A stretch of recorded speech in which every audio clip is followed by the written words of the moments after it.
আসসালামু আলাইকুম রহমতুল্লাহি ওয়া বারাকাতুহু। আমার ভিডিওগুলো দেখতে থাকুন, দেখতে দেখতে ভালো লাগে, ভালোবাসা হয়ে যাবে ইনশাআল্লাহ। দর্শকবিন্দু, 36টি বিশ্ববিদ্যালয়ে 144 কোটি টাকার অনিয়ম, এমন তথ্য প্রকাশ পেয়েছে বাংলাদেশ প্রতিদিন। আসুন বিস্তারিত দেখি। দেশের পাবলিক বিশ্ববিদ্যালয়ে আর্থিক অনিয়ম থেমে নেই। সরকারি শিক্ষা অডিট অধিদপ্তর প্রতিবেদন বলছে, দেশের 36টি পাবলিক বিশ্ববিদ্যালয়ে আর্থিক অনিয়ম হয়েছে 146 কোটি 45 লাখ টাকা।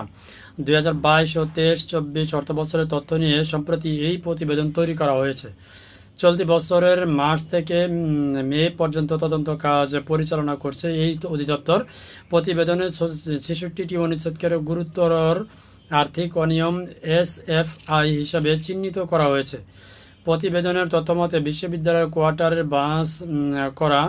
বাস করা সত্ত্বেও শিক্ষক ও কর্মকর্তাদের বেতন বিল থেকে নির্ধারিত হারের কম বাড়ি ভাড়া কর্তন করায় আর্থিক ক্ষতি হয়েছে 30 কোটি 85 লাখ 91 হাজার টাকা। বিভিন্ন সরবরাহ বিল থেকে নির্ধারিত হারে ভ্যাট কর্তন না করায় বিশ্ববিদ্যালয়গুলো থেকে সরকারের আর্থিক ক্ষতি হয়েছে 8 কোটি 44 লাখ 81 হাজার টাকা। বিভিন্ন স্তরের শিক্ষক কর্মকর্তারা ও কর্মচারীদের অগ্রিম বেতন ভাতা দিয়ে তা সমন্বয় না করার ফলে বিশ্ববিদ্যালয়গুলোর সরকারের রাজস্ব ক্ষতি হয়েছে 46 কোটি 52 লাখ 64 হাজার টাকা। টেস্ট রিপোর্ট ছাড়াই ঠিকাদারকে বিল পরিশোধ করায় বিশ্ববিদ্যালয়গুলোতে অনিয়ম ব্যয় হয়েছে 17 কোটি 62 লাখ 77 হাজার টাকা। আর্থিক ক্ষমতা অপর্ণ আইন লঙ্ঘন করে প্রধিকারভুক্ত গাড়ি মেরামত বাবদ বিশ্ববিদ্যালয়গুলোতে অতিরিক্ত ব্যয় করা হয়েছে 1 কোটি 80 লাখ 92 হাজার টাকা। বিশ্ববিদ্যালয়গুলো ক্যাশ বইয়ের হিসাবের সঙ্গে ব্যাংক হিসাবের গরমিল করেছে 20 কোটি 84 লাখ 17 হাজার টাকা। অনেক বিশ্ববিদ্যালয় শিক্ষক কর্মকর্তাদের প্রাপ্যতার চেয়ে অতিরিক্ত সম্মানী প্রদান করেছে। এর ফলে বিশ্ববিদ্যালয়গুলোতে আর্থিক ক্ষতি হয়েছে 7 লক্ষ 37 হাজার টাকা। এক খাতের জন্য টাকা ছাড় করে অন্য খাতে ব্যয় করেছে কোনো পাবলিক বিশ্ববিদ্যালয়। আর এর ফলে বিশ্ববিদ্যালয়গুলোর আর্থিক অসঙ্গতি ও ক্ষতি হয়েছে 20 কোটি 27 লাখ 6 হাজার টাকা। নিরীক্ষা প্রতিবেদন পর্যালোচনা করে দেখা গেছে 13টি বিশ্ববিদ্যালয় শিক্ষক ও কর্মকর্তারা বিশ্ববিদ্যালয় কোয়ার্টারে বাস করেও নির্ধারিত হারে বাড়ি ভাড়া দেননি।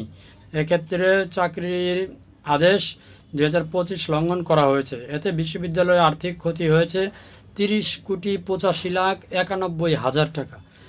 এমন আর্থিক অনিয়ম হয়েছে ঢাকা বিশ্ববিদ্যালয়, জাহাঙ্গীরনগর বিশ্ববিদ্যালয়, চট্টগ্রাম বিশ্ববিদ্যালয়, যশোর বিজ্ঞান ও প্রযুক্তি বিশ্ববিদ্যালয়, পটুয়াখালী বিজ্ঞান ও প্রযুক্তি বিশ্ববিদ্যালয়, সিলেট কৃষি বিদ্যালয়, বাংলাদেশ কৃষি বিদ্যালয়, পাবনা বিজ্ঞান ও প্রযুক্তি বিশ্ববিদ্যালয়, আরও বেশ কয়েকটি বিদ্যালয় রয়েছে।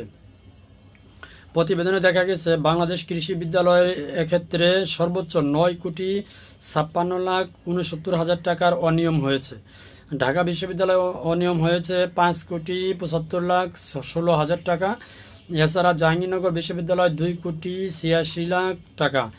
বাংলাদেশ প্রকৌশলী বিশ্ববিদ্যালয় বুয়েট 7 কোটি 2 লাখ 56 হাজার টাকা।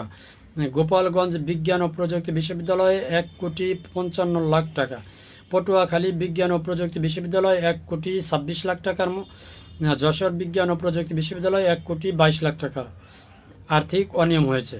শিক্ষা অধিদপ্তরের প্রতিবেদনের সুপারিশ বলা হয়েছে, আপত্তিকৃত এইসব টাকা আদায় করে বিশ্ববিদ্যালয় তহবিলে জমা করতে হবে। একই সঙ্গে এসব আর্থিক অনিয়ম পুনরাবৃত্তি রোধে প্রয়োজনীয় ব্যবস্থা গ্রহণ করতে হবে। বিভিন্ন সরকারি বিল হতে নির্ধারিত হারে ভ্যাট কর্তন না করায় সরকারের রাজস্ব ক্ষতি হয়েছে প্রায় 8.5 কোটি টাকা। এই হচ্ছে অনিয়মের খোলা দুর্নীতি। আসলে কে করব, কার বিচার কি হবে না হবে আল্লাহ তাআলা ভালো জানে। তো যাই হোক, যারা দেখছেন ভিডিওটি দেখার জন্য অসংখ্য ধন্যবাদ। পারলে ভিডিওটি শেয়ার করে দেবেন। আসসালামু আলাইকুম রহমতুল্লাহি ওয়া বারাকাতুহু। খবরটি প্রকাশিত হয়েছে বাংলাদেশ প্রতিদিন।